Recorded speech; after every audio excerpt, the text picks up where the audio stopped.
معكم عبد الحميد تميم، مهندس فلاحي لدى مبادرة المثمر إقليم قلعة السراغنة. اليوم كنتواجدوا بواحد المنصة تطبيقية بالضبط في جامعة ديال المزم صناعة، حيث أننا استطعنا أننا ننجحوا هذه المنصة التطبيقية وأننا نحصلوا على واحد المردودية اللي جد جيدة اللي وصلت ل 15 طن في هذه الأصناف اللي كنقول لهم حنا بلدية أو أصناف مغربية، بالضبط الأصناف ديال الحوزية والمنارة. في مبادرة المتمم ما كنخدموش على المنصة التطبيقية، كنخدموا على واحد البرنامج اللي هو متكامل اللي داخل فيه لا البرنامج ديال التكوينات، لا برنامج ديال التتبع ديال الفلاحة عن قرب، لا برنامج ديال المدارس حقلية، إلى جانب أننا كنطوروا برامج أخرى كالسقي الموضعي على سبيل المثال إلى آخره. بالنسبة لهذه المنصة التطبيقية حاولنا أننا نعودوها في ظرف ديال 5 سنين باش أننا نعرفوا داك التكامل وداك باش نعرفوا الاثار ديال هاد الممارسات الجيده والمستدامه اللي كنديروها على هاد الفلاح، على هاد الزراعات، باش انهم نزيدوا من المردوديه ديالنا.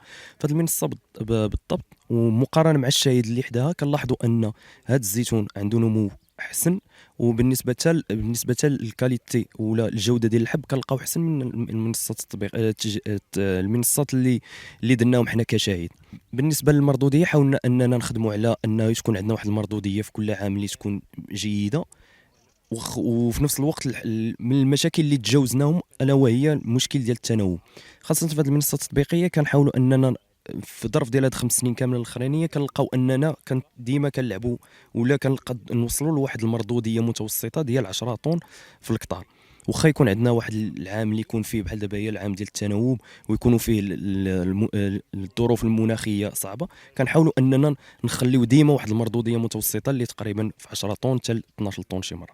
وشكرا. معكم الشتوي محمد من إقليم قلعة السراغنة جامعة المزم صنهاجة. كنتواجدوا الآن بواحد المنصة التطبيقية المبادرة ديال مبادرة المثمر. الحمد لله هذا العام الانتاج كاين واحد الوفره ديال الانتاج، وهذا كيرجع بفضل مثلا ديك المجهودات اللي كيقوم بها تقوم بها مبادره مثمر. فالمنصه التطبيقيه هذه يعني غادي انا تعرفت على برنامج مبادره مثمر، تعرفت عليها من 2019. كانوا في الاول كيعطونا بعض الاستشارات فلاحيه، يعني كيفاش نتعاملوا مع الفلاحه ديالتنا، وخاصه انا كنشتغل في المجال ديال الزيتون، كيعطيوني نصائح ديال الزيتون.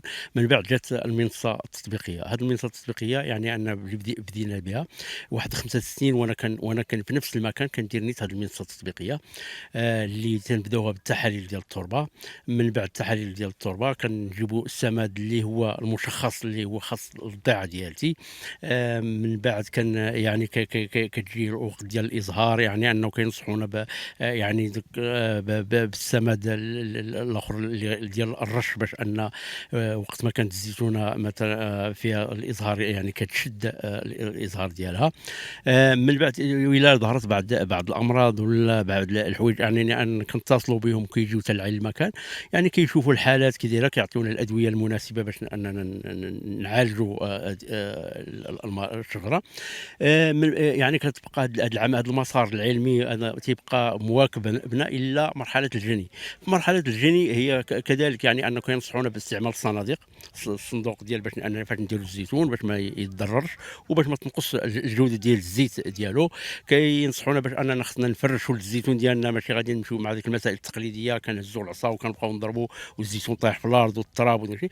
يعني ان باش نفرشوا الزيتون كينصحونا باستعمال اما الامشاط او لا استعمال الايدي، باش انك تبقى الزيتونه ما كيطيحش منها الورق بزاف وكتبقى مسارحه تسارح العام اللي فات.